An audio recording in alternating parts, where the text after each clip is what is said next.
안녕하세요. 저는 올해로 40살이 조금 넘은 평범한 남자입니다.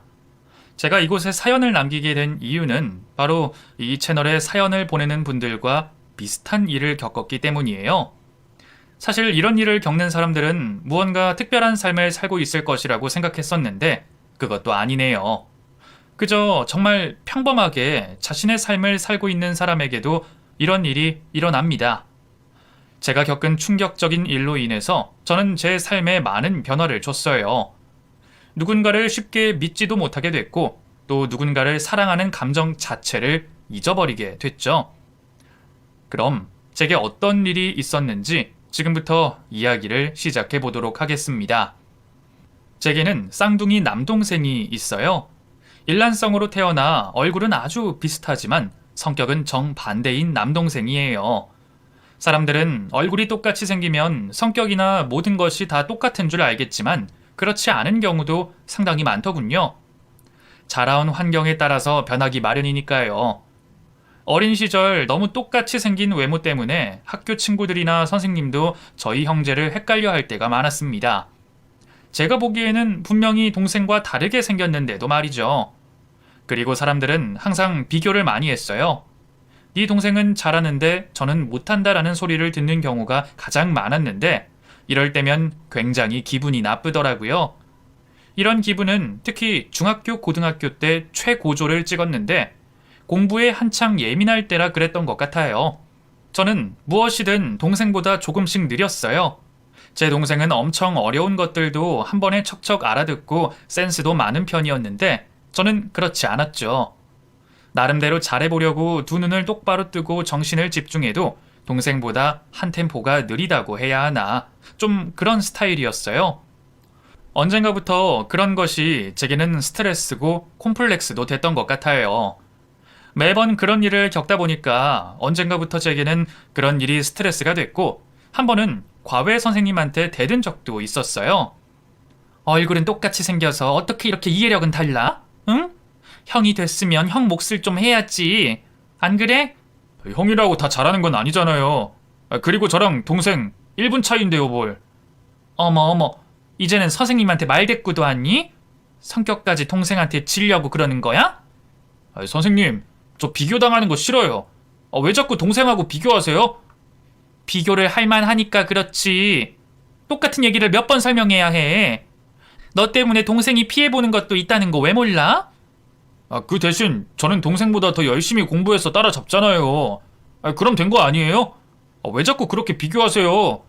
선생님이 그렇게 비교하실 때마다 저 정말 상처받는단 말이에요. 너 정말 안 되겠다. 선생님한테 혼나볼래? 어머님한테 말씀 좀 드려야겠다. 형이 돼가지고 성격까지 동생한테 치면 진짜 보기 좋겠네. 결국 과외 선생님과의 트러블이 있은 이후로 저는 과외를 그만뒀고 동생 혼자 과외를 계속하게 됐습니다. 사실 동생은 제가 보기에도 이해력이 좋고 저와는 좀 달랐어요.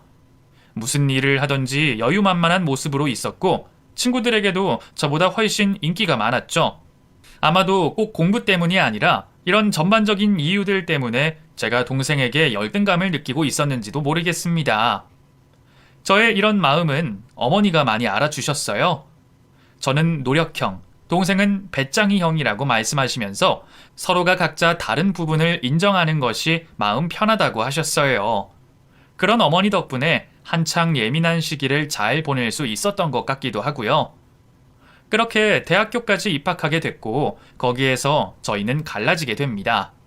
어려서부터 학교, 학원 모든 동선을 거의 똑같이 지내다가 대학교를 졸업하고 나서 동생은 외국에서 유학을 하고 싶다고 하더라고요. 자신의 스타일은 외국과 비슷하다고 하면서 한국이 답답한 것 같다고도 했어요. 제가 한창 공무원 시험을 준비할 때였는데 동생의 이런 말을 듣고 부모님은 흔쾌히 보내주셨죠. 그리고 그때부터 저와 동생은 전혀 다른 삶을 살게 됩니다. 제 삶은 남들이 보면 조금 답답하다고 할 만큼 FM이었던 것 같아요. 조금이라도 제 기준에 어긋나는 일 같은 것은 해보지도 않았고 하려고 하지도 않았습니다. 매월 정해놓은 금액을 적금하면서 돈도 계획적으로 사용했고 밖에서 먹는 술값이 아까워서 주로 집에서 혼자 밀린 드라마를 보면서 술을 마시는 것이 유일한 낙이었을 정도니까요. 공무원 시험을 합격해서 직장을 다녔는데 그곳에서도 제게 주어진 일에 대해서는 한치의 어긋남도 없이 정말 열심히 했던 것 같아요. 가끔 친구들이 저보고 너무 인생을 답답하게 산다고 하면서 해외여행도 가보자고 했었는데 저는 목표로 정해놓은 저축 금액이 있어서 여행도 제대로 가지 않을 정도였습니다. 반면에 동생은 유학을 가서 정말 재미나게 사는 것 같았어요. 제게 보내는 이메일이나 영상통화에서만 봐도 외국 친구들과 파티를 즐기고 열심히 벌어서 그 돈을 전부 노는 곳에 다 쓰고 살더라고요. 제가 걱정이 돼서 잔소리를 해보기도 했지만 제 말에는 콧방귀도 끼지 않으니까요 뭐. 형, 정말 답답한 소리 하고 있네. 인생 짧다고. 그렇게 살다가 인생 종쳐. 형은 어떻게 예나 지금이나 변한 게 하나도 없냐? 형은 그렇게 답답하게 살아. 나는 자유로운 영혼이니까. 야, 그래도 앞으로 결혼도 해야 하고 그러면 돈도 모아야 하는데 그렇게 살다가는 글쎄 내 걱정은 내가 할 테니까 형은 형 걱정이나 하라니까. 동생은 언제나 그랬듯이 제 말을 귀찮아했습니다. 저는 그렇게 동생과 다른 삶을 살아가고 있었어요. 무료할 만큼 똑같은 일상이 반복되어 가던 어느 날 저는 우연히 한 여자를 만나게 됩니다.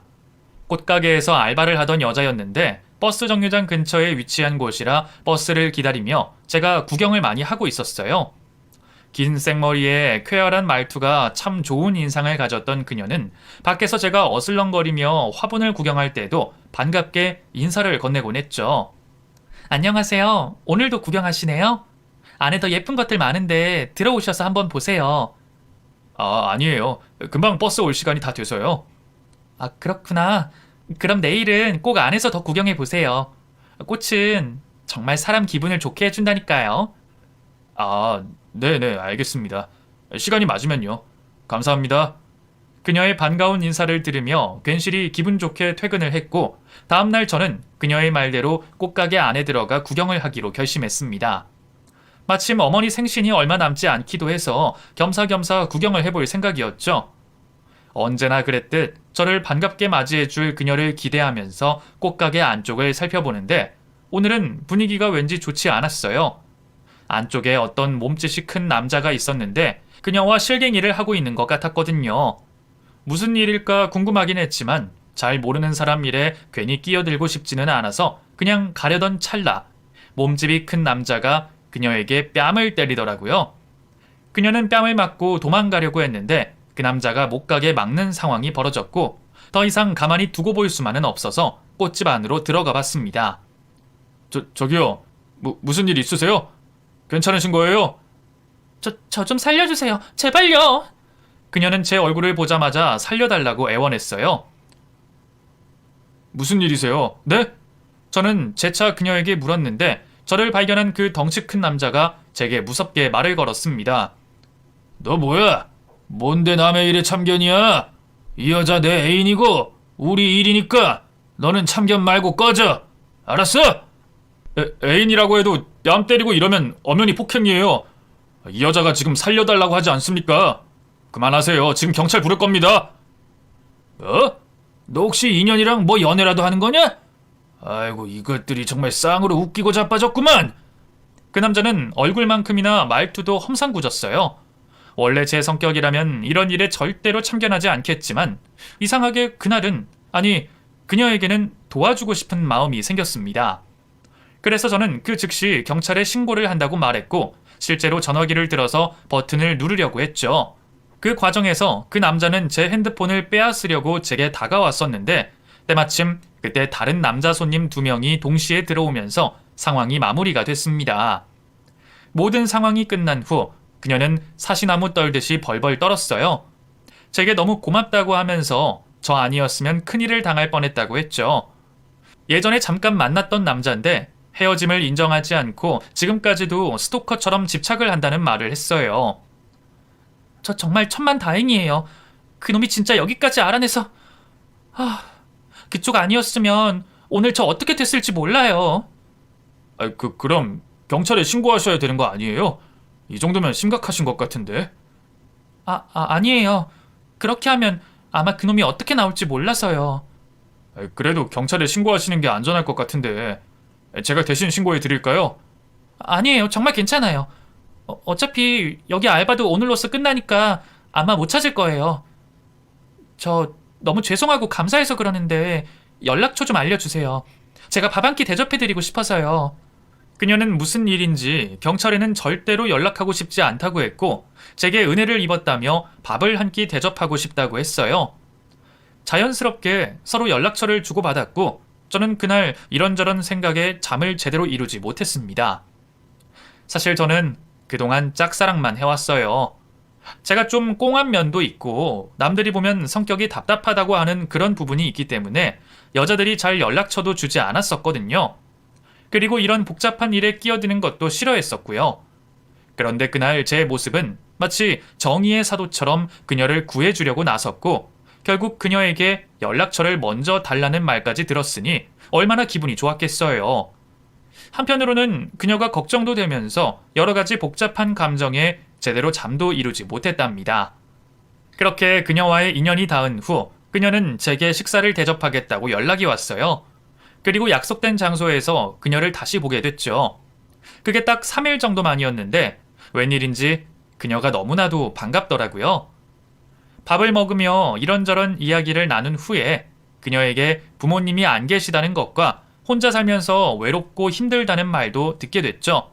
그리고 주말에 너무 심심하고 할 게 없어서 운동 동호회에 가입한다는 말을 듣고는 저도 그 동호회에 가입하겠다고 대뜸 말을 해버렸습니다. 왠지 계속 그녀와 어떻게든 인연의 끈을 놓고 싶지 않았거든요. 그리고 그녀와 저는 같은 동호회에 가입해서 주기적으로 연락을 하고 만났으며 자주 만남을 갖게 됐죠. 저와는 다른 성격을 가진 그녀는 활발하고 상냥한 성격으로 많은 사람들과 친하게 지냈고 덕분에 저까지 사람들과 어울리는 시간이 많아졌습니다. 평소 이렇게 생활하지 않았었는데 나름대로 너무 재밌더라고요. 소소한 이야기들을 하며 술도 한 잔 기울이고 그런 가운데 항상 그녀가 있으니 더 행복했고요. 그렇게 두어 달 지내면서 생활을 하다 보니 제가 평소에 쓰던 생활비의 2배나 더 쓰게 됐어요. 하지만 그때는 그것조차 별로 개의치 않았습니다. 그녀와 있는 그런 시간은 너무나도 행복했거든요. 결국 그녀와 저는 연인 사이로 발전하게 됐어요. 저는 그녀에게 최선을 다했습니다. 그녀가 늘 외롭다는 말을 많이 했었기에 그런 마음을 느끼지 않도록 정말 열심히 그녀 곁을 지켜줬고 모든 순간을 함께 하려고 노력했어요. 그리고 그쯤에 그녀가 사실은 할 말이 있다고 하면서 자신의 빈 이야기를 꺼내더군요. 저기 자기야, 나 사실은 좀 힘든 일이 있어. 어떻게 말해야 될지 모르겠는데. 무슨 일인데 그래? 우리 사이에 못할 말이 어딨다고. 말해봐 얼른. 그게... 내가 사실 전 남친한테 돈을 좀 빌렸는데 그걸 못 갚아서 좀 난처하거든. 왜 그때 그 꽃집에서 만났던 그놈 있잖아. 걔가 자꾸 또 괴롭혀서 내가 정말 면목이 없다. 얼마나 되는데? 응? 그러지 말고 말해봐. 내가 할 수 있으면 해결해 줄게. 난 자기만 내 곁에 있으면 뭐든지 다 좋다고. 정말이야. 그녀는 전 남친에게 2천만 원에 가까운 빚을 진 상태였고 저는 많은 고심 끝에 그 돈을 대신 갚아줬습니다. 그녀를 힘들게 하는 모든 일에서부터 구해주고 싶었거든요. 정말 바보 같은 마음이었지만 그때는 그랬었어요. 연애 자체가 거의 처음이었으니 얼마나 순진했겠어요. 그 이후에 그녀 역시 제게 너무나도 잘해줬기 때문에 저는 그걸로 됐다고 생각했습니다. 이 사람이라면 평생을 함께 사랑할 수 있다고 말이죠.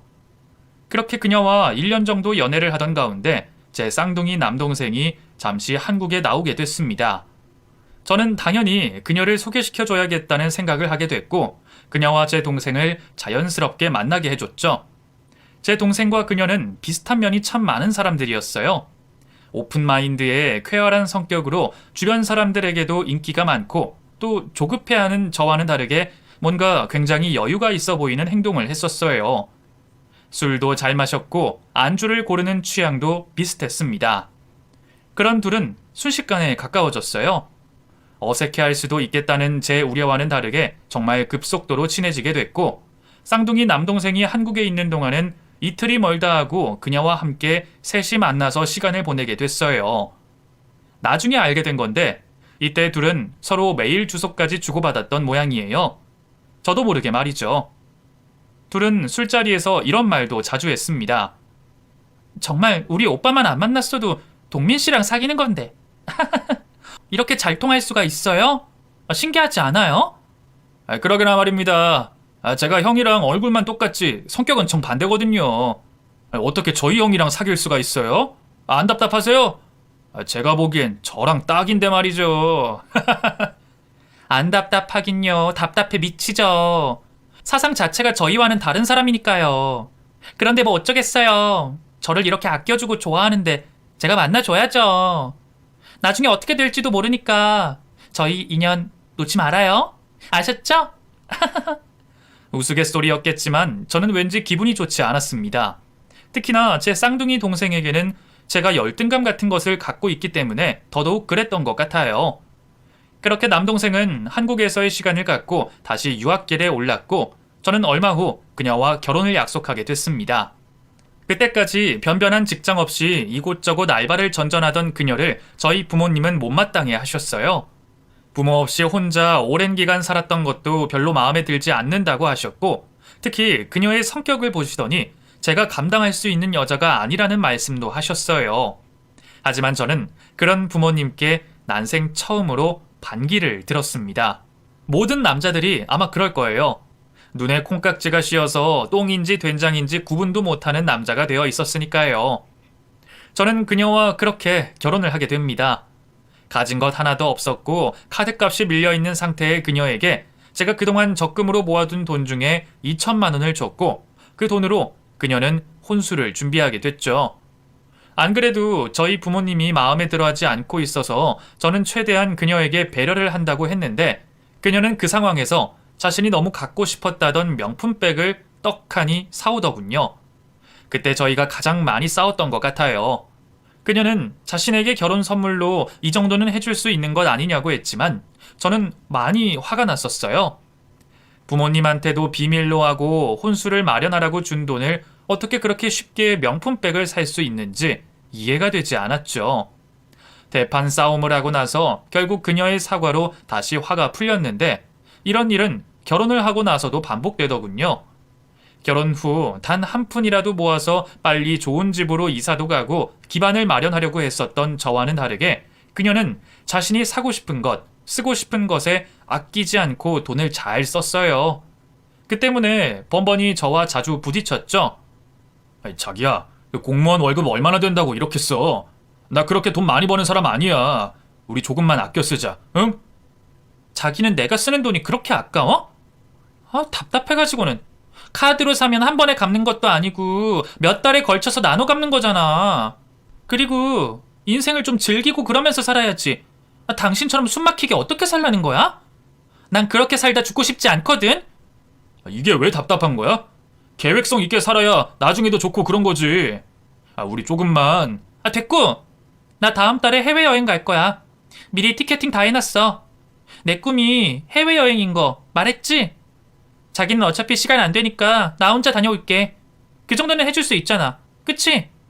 급기야 그녀는 혼자 해외여행까지 다녀오겠다는 말을 하더군요. 결혼한 지 1년도 안 돼서 저는 어머니가 그녀에 대해 제게 했던 말이 딱 가슴속에 박혔습니다.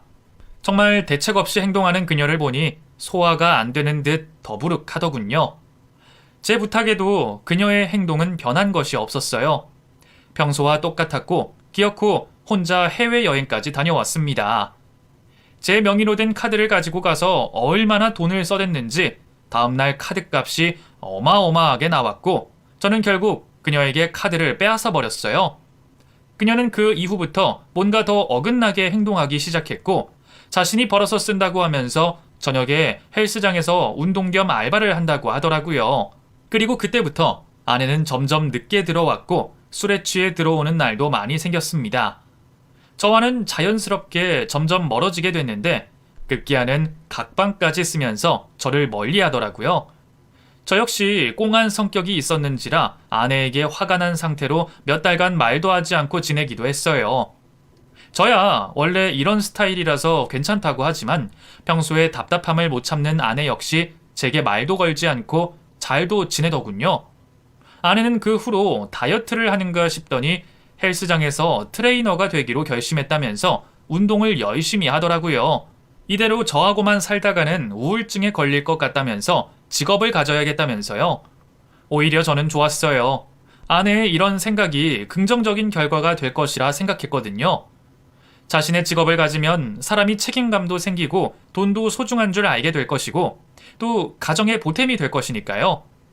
아내가 버는 돈은 처음에는 많지 않았지만 생활체육지도사 자격증도 따고 경력이 채워지면서 개인 PT를 받는 회원들이 늘어났고 점점 수입이 많아지는 것 같더라고요. 자기야, 정말 잘됐다. 축하해. 난 자기가 이렇게 자기 일을 갖고 전문적으로 하는 모습 너무 보기 좋아. 나도 당신만 기다리면서 집에서 있는 것보다 이게 훨씬 더 나은 것 같아. 운동하니까 스트레스도 풀리고 여러 사람들 만나면서 운동 가르쳐 주다 보니까 내 기분도 좋아지고 말이야. 내가 좀 늦고 그래도 당신이 이해해줘. 어쩔 수 없다는 거 알지? 아이, 그럼 내가 그 정도도 이해 못할까봐. 당신도 자기 일 하느라 바쁜 사람이니까 그 정도야 이해해주지. 아내와 저는 이때 조금 가까워지는 듯 했습니다. 서로가 다름을 인정했고 앞으로는 잘 살아보자고 다짐했죠. 그리고 그 무렵 쌍둥이 제 동생이 한국에 귀국을 했습니다. 외국에서 하던 공부가 적성에 맞지 않는다고 하면서 아무래도 한국에서 사업을 해야 할 것 같다고 하면서 말이죠. 외국에서 10년 가까이 살아서 그런가 그동안 동생은 많이도 변해 있었어요. 말투부터 옷차림 그리고 생각하는 자체가 저하고는 완전히 180도 딴판이었습니다. 특히나 자신이 하는 행동은 모든 것이 다 옳다고 믿는 그 마음이 하늘을 찌를 듯 했었는데요. 거기에 맞장구를 쳐주는 사람이 바로 제 아내였어요. 아내는 굉장히 오랜만에 만난 제 동생에게 너무나도 친밀한 모습을 보였어요. 진하게 말장난도 치고 마치 엊그제 만난 사이들처럼 가까워 보였죠. 처음에는 보기 좋았습니다. 시댁 식구들과 마찰이 일어나는 것 때문에 힘들어하는 남자들도 많은데 제 아내가 제 동생과 잘 지낸다는 건 굉장히 좋은 일이라고 생각했어요. 하지만 시간이 점점 지날수록 뭔가 지나치게 가깝다는 느낌이 들기 시작하면서 제 마음은 조금씩 불편하더라고요. 더욱이 아내는 오후 시간부터 밤 늦은 시간까지 헬스장에서 트레이너로 일을 했는데 오전부터 오후까지 시간이 여유롭다고 하면서 제 동생과 함께 쇼핑도 같이 해주고 혼자 사는 집에 장도 봐주면서 시간을 같이 보내더라고요. 한 번은 제가 조금 서운한 마음에 아내에게 한마디 한 적도 있었습니다. 저기 여보, 우리 집에도 먹을 것도 없는데 내 동생 집에만 너무 신경 써주는 거 아니야? 뭐? 당신 뭘 이렇게 바보 같은 소리를 해? 당신 동생이잖아. 나는 시동생이 유학 갔다 와서 한국 물정 모르니까 같이 장도 봐주고 한 건데. 정말 황당하다. 남들은 이럴 때 보통 고맙다고 하지 않나? 아니, 그게 아니라 나는 너무 당신이랑 내 동생이 많은 시간을 보내는 것 같아서 말이야. 아유, 이 답답한 인간아. 당신이 그러니까 나한테 맨날 답답하다는 소리 듣는 거야. 사람이 어떻게 하나만 생각하고 둘은 생각 못해? 어디서 이상한 것만 봐가지고 이상한 생각만 가득하고 말이야. 진짜 실망이다. 실망이야. 아내는 화가 잔뜩 난 목소리로 제게 퍼부어서 더 이상 아무 말도 할 수가 없더라고요. 하지만 제 머릿속에는 뭔가가 항상 미심쩍은 마음이 가득했었어요. 그러던 중 아내가 술에 취해 몸도 가누지 못하는 상태로 새벽에 들어온 적이 있었고 저는 아내의 핸드폰을 조심스럽게 열어봤어요. 잠금 장치가 미처 다 잠기지 않은 것을 보니 집에 들어오기 직전까지 누군가와 통화를 한 것 같더라고요. 그리고 그 상대는 바로 제 쌍둥이 동생이었습니다. 문자 메시지의 내용을 살펴보니 이미 아내는 제 동생과 자신의 헬스장 회원들과 많은 자리들을 함께하고 있었더군요. 남편분이라고 칭하는 것을 보아하니 제 동생을 아내가 남편이라고 소개시켜준 모양이었어요. 어찌나 기가 막히고 황당하던지 그 메시지를 보는 내내 사시나무처럼 벌벌 떨리는 제 몸을 주체할 수 없을 정도였습니다. 아내는 술에 만취해서 정신을 놓은 상태여서 뭐라 말을 하지 못한 채로 다음날 출근을 했어요. 그때까지도 아내는 정신도 차리지 못한 상태로 계속 잠만 자고 있었기에 퇴근 후에 아내의 헬스장을 찾아갈 생각을 하고 있었죠. 머릿속이 복잡해서 일도 제대로 손에 잡히지 않았었는데 오랜만에 친구에게서 카톡이 왔습니다. 아내와도 몇 번 만난 적이 있는 대학교 동창놈이었어요. 야, 너 오늘 와이프랑 영화 보더라? 분위기 좋던데? 야, 결혼 몇 년 차인데 아직도 그렇게 사이가 좋냐? 부럽다 임마. 하루 종일 직장에서 일만 한 제게 온 친구의 카톡은 정말 황당했어요. 오늘 제가 와이프와 영화를 보고 있었다는 내용이었는데 그 카톡을 읽자마자 뭔가가 불길한 느낌이 확 들었습니다. 저는 그 즉시 친구에게 전화를 걸어서 어떻게 된 영문이냐고 물었고 친구는 영화관에 잠시 들러 표를 예매했다가 저를 봤다고 하더라고요. 순간 회사에 양해를 구하고 미친 듯이 그 영화관으로 뛰어갔습니다. 어떤 생각으로 그랬는지 지금도 아무 기억이 나지 않을 정도이니 아마 제정신이 아니었던 것 같아요. 설마 하는 심정으로 친구가 말한 영화관으로 들어갔고 그곳에 정말 아내가 있었습니다. 그리고 그 옆에는 제 쌍둥이 동생이 함께였고요. 둘은 제가 온 줄도 모르고 영화도 보지 않고 딱 붙어서 입을 맞추고 난리도 아니더군요. 사람도 별로 없었거니와 어두운 와중에도 영화의 불빛 때문에 한눈에 찾아볼 수가 있었어요. 저는 그 즉시 그 둘을 향해 돌진했습니다. 야, 이 미친 것들아! 이 쓰레기들아! 몇 안 되는 극장 안의 사람들은 저를 모두 쳐다봤고 제 동생과 아내 역시 저를 보면서 놀란 토끼 눈을 하더라고요. 너네들이 정말 너네들이 인간이냐? 어? 너 내 동생이고 넌 내 와이프잖아! 어떻게 사람의 탈을 쓰고 이런 짓을 할 수가 있어? 저는 이성을 잃고 말까지 더듬으면서 그 둘을 향해 소리쳤어요. 그러자 제 동생은 저를 마치 이상한 사람 취급을 하더니 제 팔을 부여잡고 나가자고 하면서 끌어당겼죠. 아이, 우리 형 또 오바한다, 오바해. 형 이러지 말고 나가자. 일단 차분하게 이성적으로 얘기하자고. 이성? 이성 같은 소리하고 자빠졌네. 너 같으면 이 상황에 이성을 찾겠냐?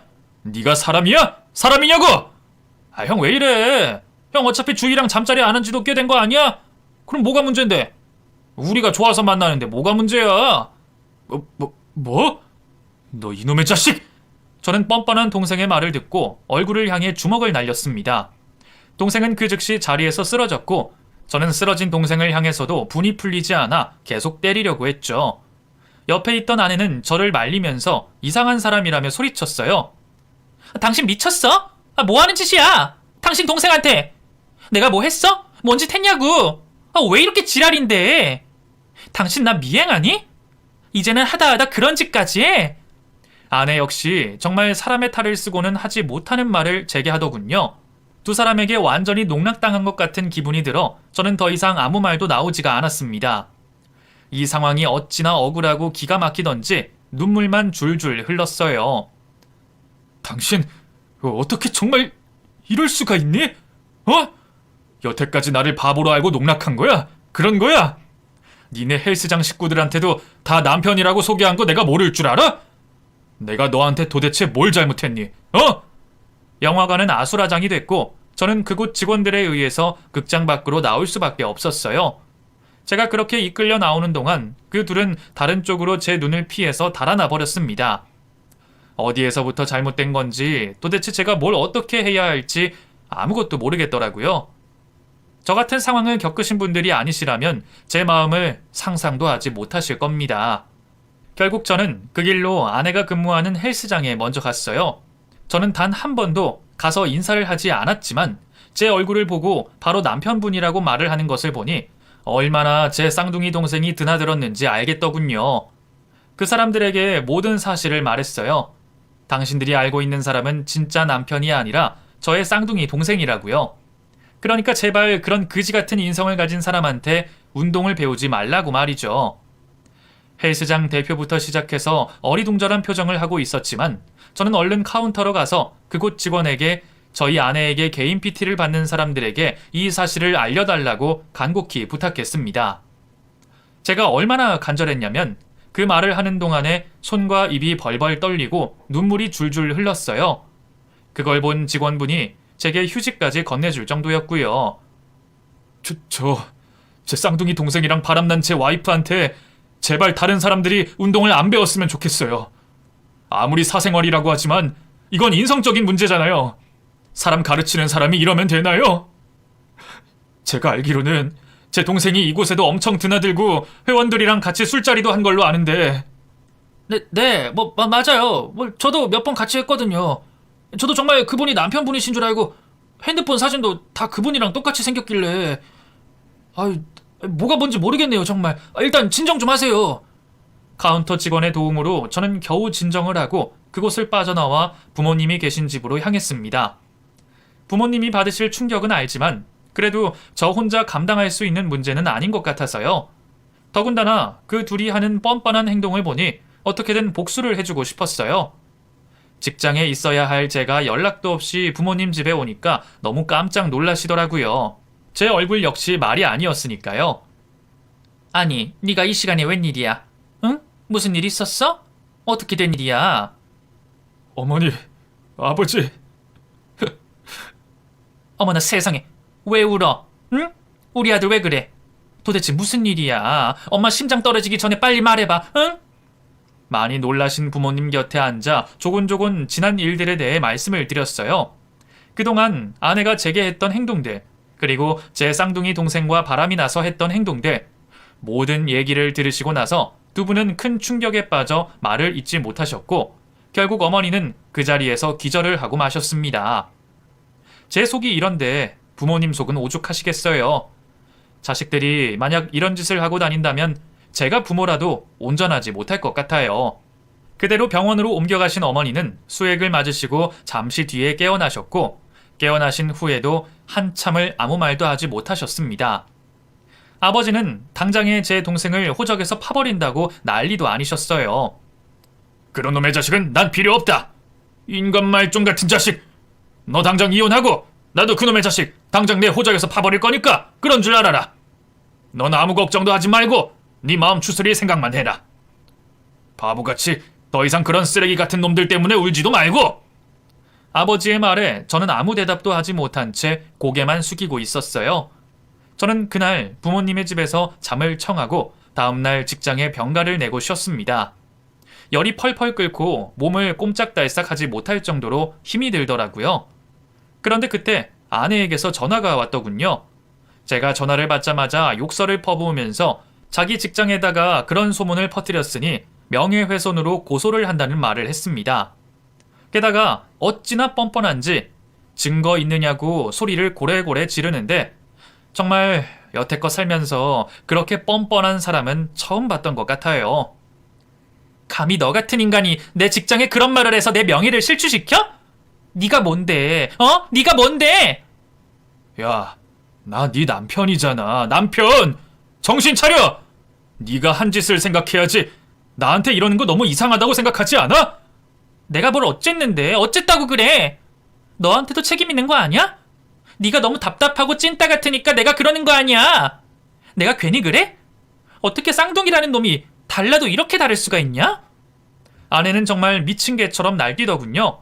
자기가 한 짓은 생각도 하지 않고 말이죠. 아내의 전화를 받고 나니 이대로 제가 아파 누워있는 것조차 억울하다는 생각이 들었습니다. 그래서 그때부터 바로 동생의 친구들에게 전화를 걸었고 제 동생이 작은 사업을 준비하고 있다는 것도 전해 들었어요. 동생의 학창시절 친구들이 바로 제 친구들이었기에 친구들은 제 말을 누구보다 믿어줬습니다. 그리고 그 소식은 온 동창들에게 다 퍼졌고 동생과 함께 사업을 준비한다던 사람 귀에까지 들어가게 됐죠. 결국 동생은 사업을 시작하지도 못한 채 접을 수밖에 없었습니다. 그 어느 누가 자기 형의 와이프랑 바람난 사람과 일을 함께하고 싶겠어요. 더군다나 자기 돈까지 들여가면서요. 같이 사업을 하려던 분이 그러더군요. 그러다가 자기 와이프랑도 바람 피우면 어쩌냐고요. 그래서 자기는 사전에 방지하기 위해서 절대로 그런 놈과는 일을 하지 않겠다고 단호히 말했습니다. 결국 쌍둥이 동생은 친구들에게도 부모에게도 버림받게 됐어요. 아내 역시 직장을 잃게 되고 나쁜 일이 반복되자 그들은 서로를 원망하더군요. 저와 이혼을 할 때까지만 하더라도 둘이 행복하게 잘 살 것 같더니만 결국 둘은 몇 달 후에 헤어지고 말았습니다. 알고 보니 제 아내는 트레이너를 하면서 벌었던 월급의 대부분을 제 동생을 위해서 데이트 비용과 용돈으로 사용했었는데 아내가 직장을 잃게 되어 돈이 없어지자 그 문제로 동생과 심하게 다퉜던 모양이에요. 역시 그 둘은 사람이기를 포기한 것들인가 봅니다. 결국 그 둘은 헤어지게 됐고 동생은 부모님에게 가서 용서를 구하는 것 같더군요. 하지만 부모님은 며칠 동안 찾아오는 동생을 매몰차게 내팽개쳐 두셨어요. 현관문도 열어주지 않으셨고 급기야 비밀번호까지 바꿔버렸죠.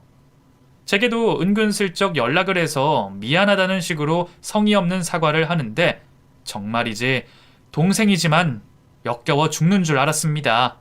저는 아내와 이혼을 끝내고 함께 살던 집에서 나와 아담한 보금자리를 다시 구했어요. 따스한 햇살이 드는 이 집은 작고 보잘것없지만 지옥 같던 그 집보다는 훨씬 좋은 것 같아요. 아내와 이혼을 하는 과정도 쉽지는 않더군요. 영화에서 보면 정말 쉽게 이혼을 하는 것 같았는데 막상 제가 겪어보니 평생 2번은 못할 짓인 것 같아요.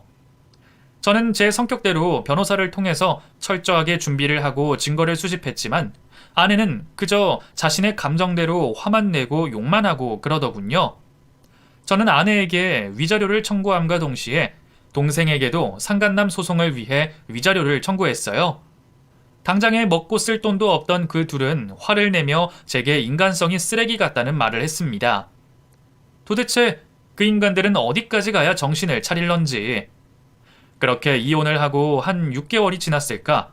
어떻게 알고 아내가 저희 집에 찾아왔습니다. 보잘것없는 행색을 하고는 저를 보자마자 멋쩍은 웃음을 짓더군요. 저기 자기야, 잘 있었지? 많이 춥다, 그치? 감기는 안 걸렸어? 여긴 왜 왔어? 이 집은 또 어떻게 알고? 자기 직장에 물어봤지. 내 성격 알잖아. 여기저기 친한 척하기 대마왕인 거. 그렇지. 여기저기 그러고 다니는 거 대마왕이지. 올 필요 없었어. 난 당신 볼 일 없는데. 그렇게 욕할 땐 언제고? 그때는 내가 좀 정신이 나갔었나 봐. 그냥 잠깐 미친년이 됐던 것 같아. 당신처럼 나를 아껴주고 사랑해준 사람 없었는데 말이야. 맞지? 응? 자기야, 내가 다시 생각해봤는데 말이야. 뭘 생각해? 난 당신하고 할 말 없어. 무슨 말 할지 궁금하지도 않고 어디서 어떻게 사는지 알고 싶지도 않다고. 저의 차가운 반응에 그녀는 갑자기 그 자리에 무릎을 꿇더군요. 두 손을 싹싹 빌면서 제게 잘못했다고 하며 제발 다시 한 번만 받아달라고 했어요. 너무 황당하고 어이가 없어서 기가 막혔습니다. 야, 당장 일어나. 지금 뭐 하는 짓이야? 당장 일어나라고. 자기야, 나 있잖아. 나 힘들어. 정말 힘들어. 어디 취직할 곳도 없고 소문도 다 퍼져서 내가 미쳤었나 봐. 미안해 여보. 정말 미안해. 나 좀 봐주라. 응? 한 번만 봐줘. 그럼 저기 어디 제주도라도 건너가서 다시 일자리 구해봐. 그 잘난 성격으로 어딘들 못 구하겠니?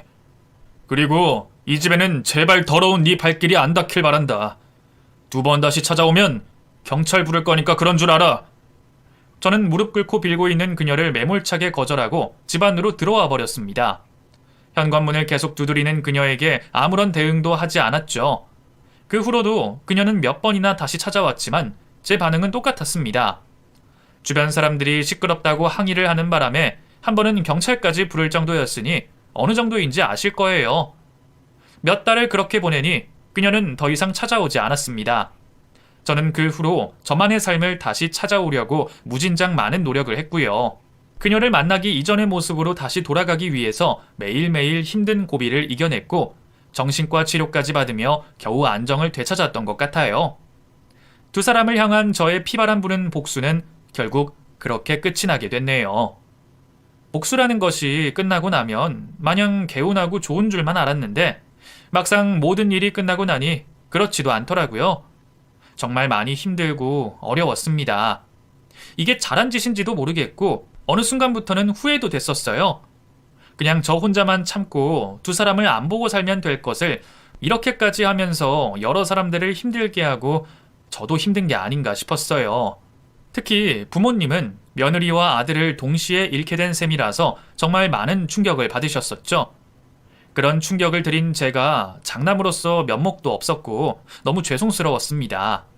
하지만 그때부터 지금까지 부모님은 제게 한결같은 용기와 희망을 주시고 계시답니다. 그저 저는 앞으로 남은 평생 동안 부모님께 효도하면서 잘 살아가야 할 것 같아요. 제 이야기가 너무 황당하고 충격적이라서 어떻게 느끼셨는지 모르겠어요. 하지만 저 같은 일이 실제로도 정말 많이 일어나고 있더라고요. 하필 제가 이런 일의 주인공이 될 줄은 정말 몰랐는데 이곳에 사연을 보내는 날도 있다니 신기할 뿐입니다. 죽고 싶을 만큼 힘들었던 지난 일을 이제는 조금 내려놓고 앞으로 제게 닥칠 희망찬 미래를 준비해 보려 합니다. 저의 앞날을 응원해 주세요.